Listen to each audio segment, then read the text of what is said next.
på TikTok også, og lurer mig om ikke også, vi kommer på YouTube lige om lidt. Men vi har selvfølgelig stadigvæk åben fysisk i butikken, og vi har jo en skøn gågade, så kom herned også. Det skal jo ikke foregå herinde det hele, men det er sådan en lidt hyggelig måde at være butik på os, at det er lidt anderledes, at det ikke bare er, som det var i gamle dage.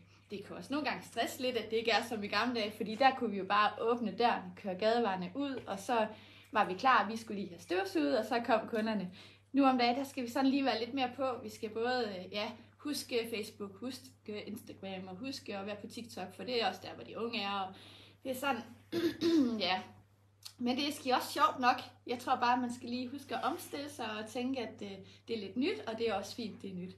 Og så er det bare dejligt, I støtter op, og I er med, og I er på. Det er rigtig godt.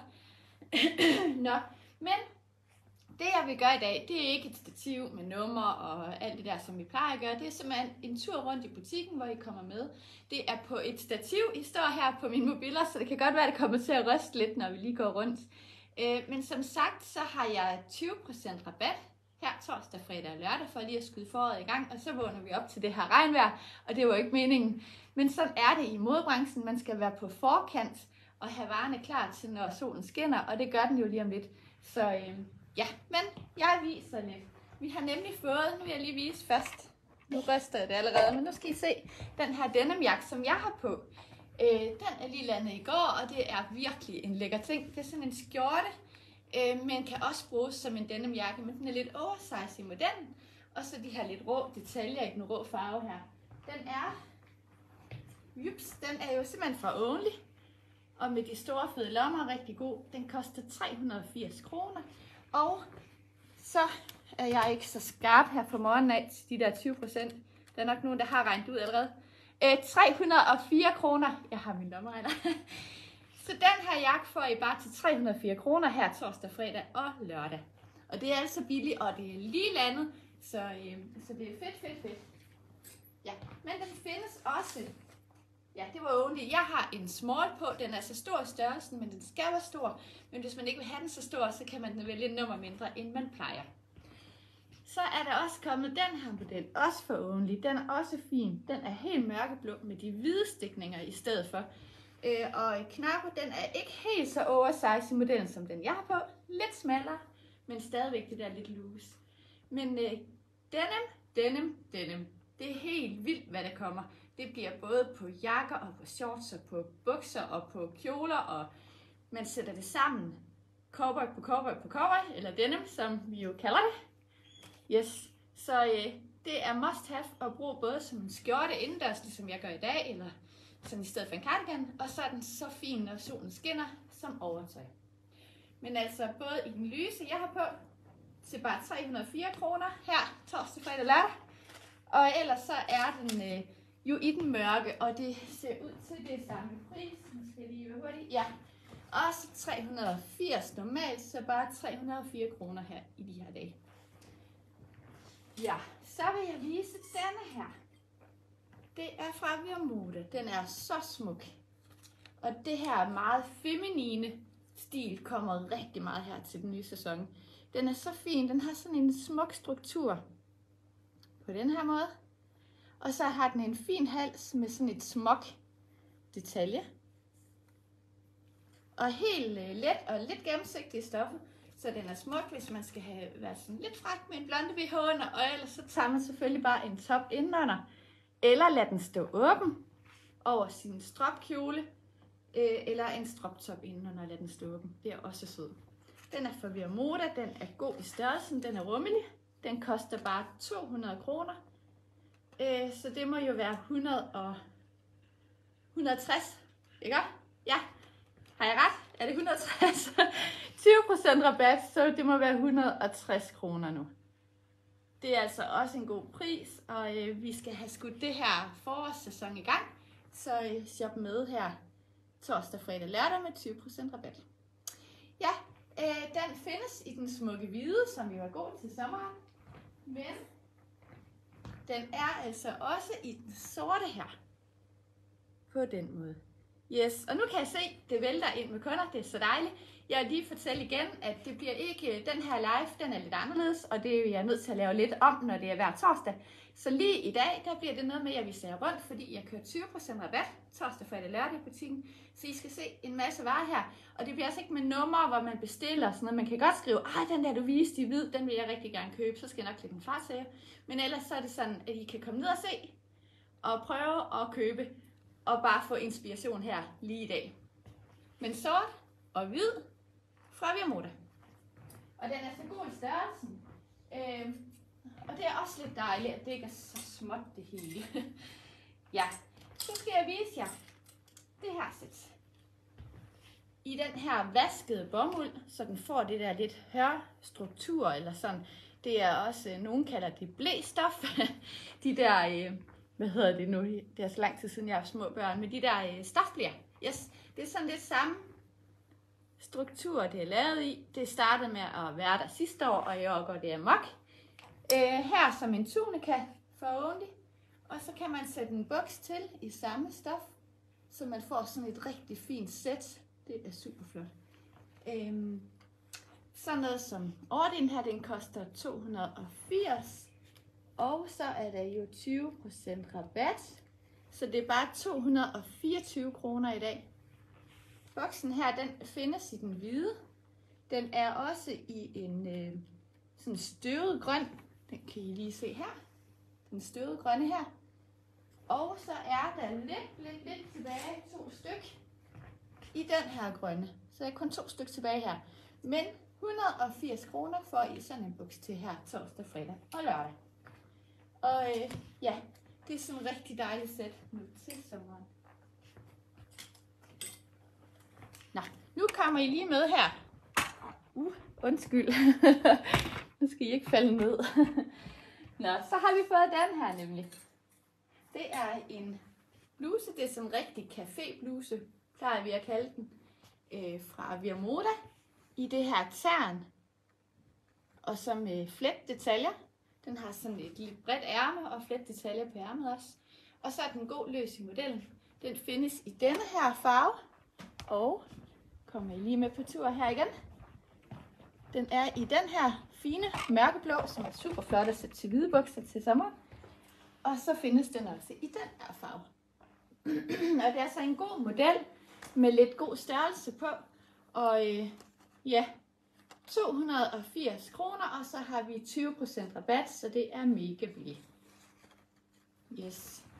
Og det er sådan en cafébluse, som er god til alle lejligheder. Den er super fin, når man skal både i byen og style lidt op, men den er også rigtig god bare til et par jeans og sandal nu til sommeren.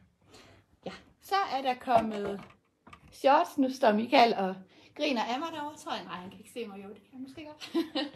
Jeg skjuler mig. Nå, det er fordi, det ser sjovt ud, tror jeg. Jeg render rundt med stativ, men sådan er det.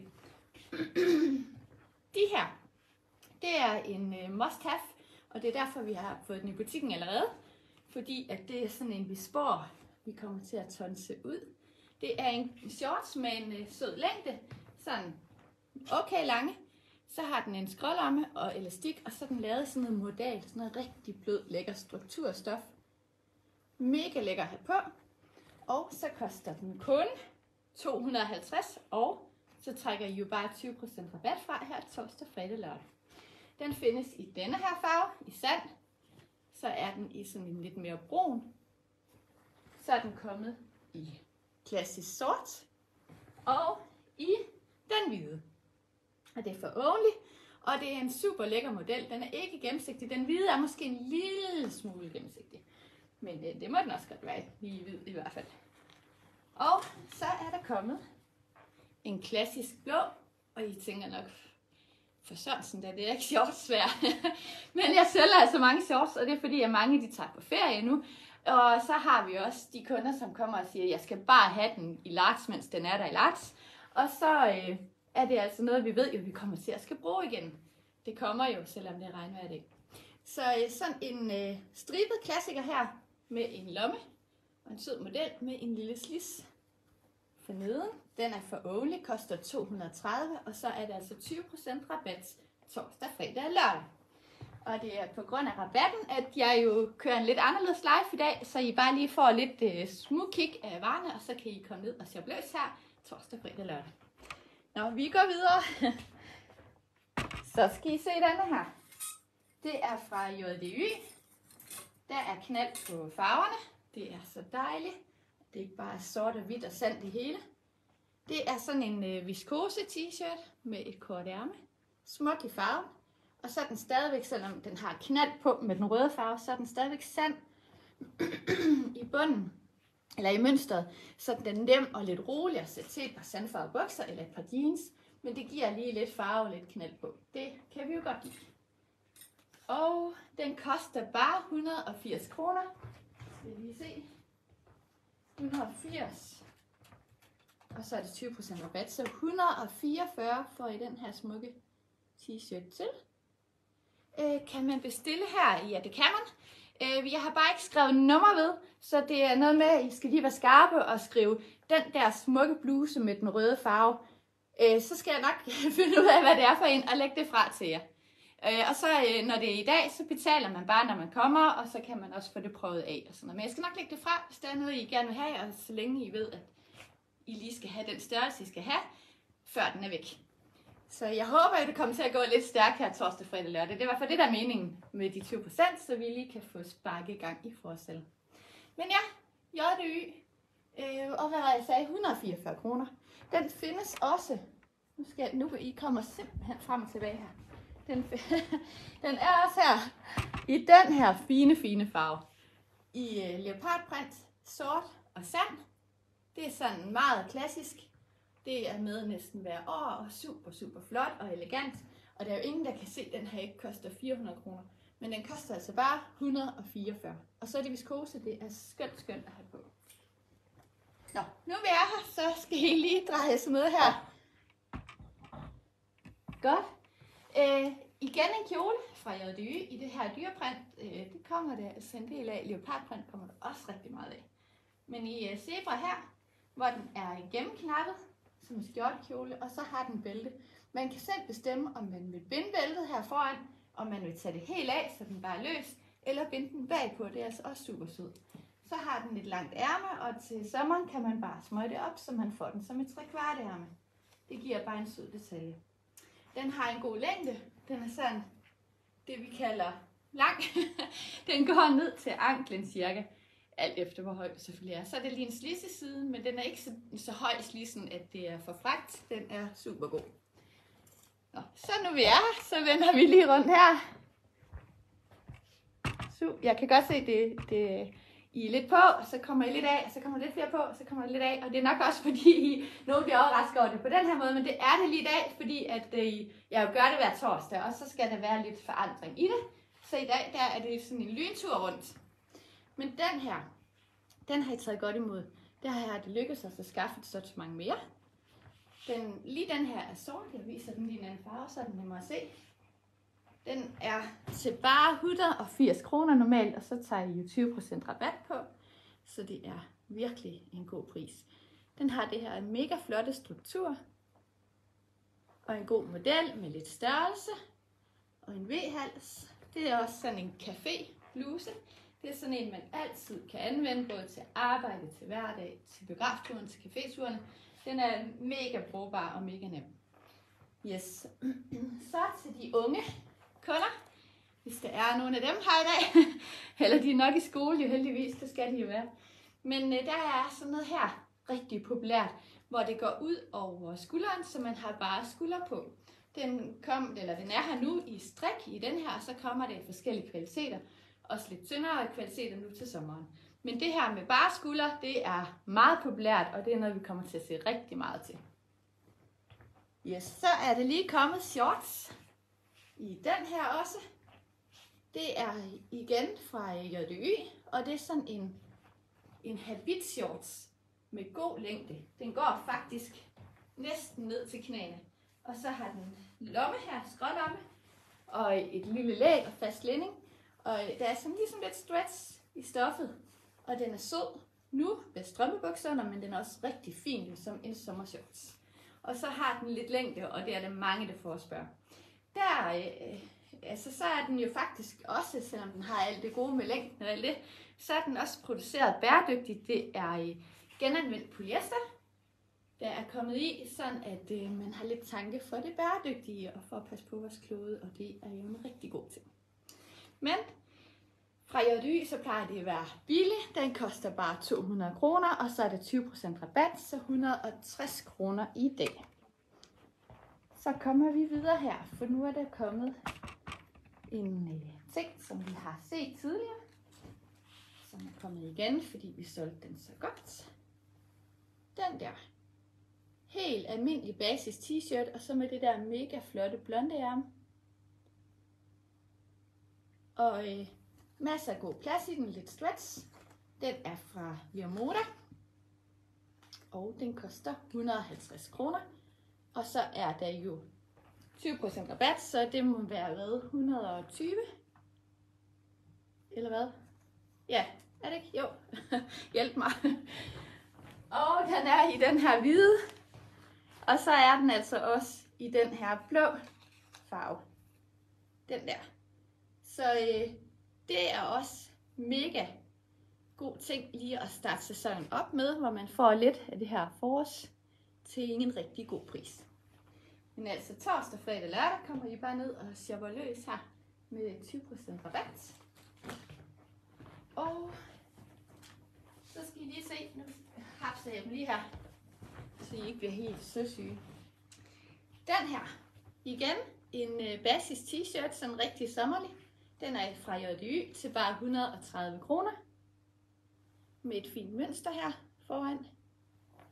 En super god model. Det var en medium, jeg holdt op, og den er helt okay størrelse, sådan helt almindelig. Den findes i samme serie i blå. Med den der på. Til bare 130, og igen skal I lige huske at trække 20% rabat fra. Og så i den her søde med muslingskælderne. Så hvid i bunden med de lyseblå muslingskælder. Det er fra J.Y. helt almindelig størrelsen, og sådan en god basis t-shirt, som er sød at have under alle vores habitjakker og cardigans og denimjakker. Ja, så har jeg lige lidt tilbage i de her populære strik. Der er lidt i grå, lidt i sort og lidt i sand tilbage. Og den er jo også på tilbud, 450 normalt, og så er der 20% rabat. Og det er også sådan en, der er god her hele foråret og sommer, som lidt overtøj. Yes. Så har vi kommer lige videre igen. Så har vi nemlig fået igen t-shirts. Det er jo sådan en god forårsting lige at starte op med. Den findes i det samme model, som jeg viste lige før. Og så er den bare til 130 kroner. Så er den i den her, hvor den er brun med blå. Vi er mor, står der på. Samme er kommet i denne her farve, hvor den er sand med orange. Og det er sådan lidt det er jo pænt, fordi det er sådan lidt klassisk alligevel, men alligevel med lidt pang på i farven. Fordi så er den nemlig også i den der sand med det grønne. Og 130 kroner, og så er der 20% rabat. Yes. Ja, men vi har fået jo meget mere, men kom ned også. Det er dejligt at se jer i butikken. Og så kan man jo røre og prøve og alt det der. Den her fra Only, det er den her gode model, som mange kender. Moster t-shirten. Og så er den bare med print på. Den er støvgrøn i bunden, og så med de hvide blomster. Den koster kun 160 kroner, minus 20% rabat i dag. Den findes i den her, og så er den altså også i blå i den her. Så de to, og det er masser af elastik, super god pasform, masser af hvidt i den, så den sidder slet ikke til. Den er dejlig behagelig at have på. Og så den blå og den grønne er jo rigtig flot til alt det her denim, som vi skal til at gå med. Og så lige som noget af det sidste, jeg skal vise jer, det er jo alt det her denim. Og der har vi masser af gode modeller med hvide. Det er populært. Der kommer rigtig meget med lavtaljet. Det er også super populært. Og så er der jo kommet de her på hylden igen, som vi har haft for nogle år tilbage og solgt mega godt. Og nu er den endelig landet igen. Det er en smal boks, masser af elastik, og så er det den her, den hedder Kendall. Det er nok nogen, der kan huske den. Den her med lynlåsen forneden. Og så har den sådan lidt en ankellængde, eller sådan lige lidt kort. Den er mega flot, både til sandaler. Og nu kan jeg se inde ved siden af, at de har fået de flotteste røde ankelsandaler, som kunne være mega fine til den her. Hvor man lige får anklen fri, og så en sandal på. Så den er endelig kommet, og den er jo til 300 kroner. Og så er der 20% rabat i dag. Yes! Og ja, der er kommet lidt forskellige. Der er også nogle med lidt mere hvide, og med lommedetaljer, sådan lidt cargo-bukser i denne. Men cargo-bukser, denne bukser, det er absolut must-have. Det er I nødt til at komme ind og kigge på, for det skal I i hvert fald eje. Det gør man nok også, men det er altid fedt med et par nye.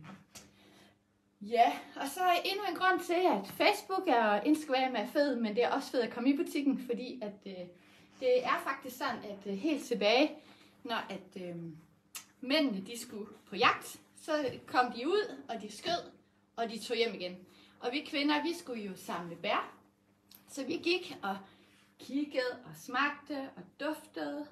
Og sådan er det også lidt her, når man skal shoppe, så er det også fedt at kigge og prøve, og kigge og prøve, og simpelthen blive fristet på den måde. Men altså, begge dele er jo godt, så hæng ved her om torsdagen på vores mini-live, og det er 9:30 til 10, og nogle gange på den ene måde, og nogle gange på den anden måde. Men fedt, at I er med. Jeg elsker det. Det er så dejligt, selvom jeg ved, at formiddag der kan det også være svært. Men ellers så lægger jeg det op, og så kan man jo shoppe, eller kigge, eller blive fristet, eller hvad man nu har lyst til.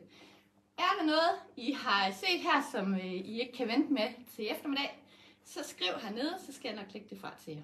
Og bare en kort beskrivelse, så skal jeg nok finde ud af, hvad det er. Men rigtig god torsdag til jer alle sammen. Og tak fordi I ser med. Vi ses.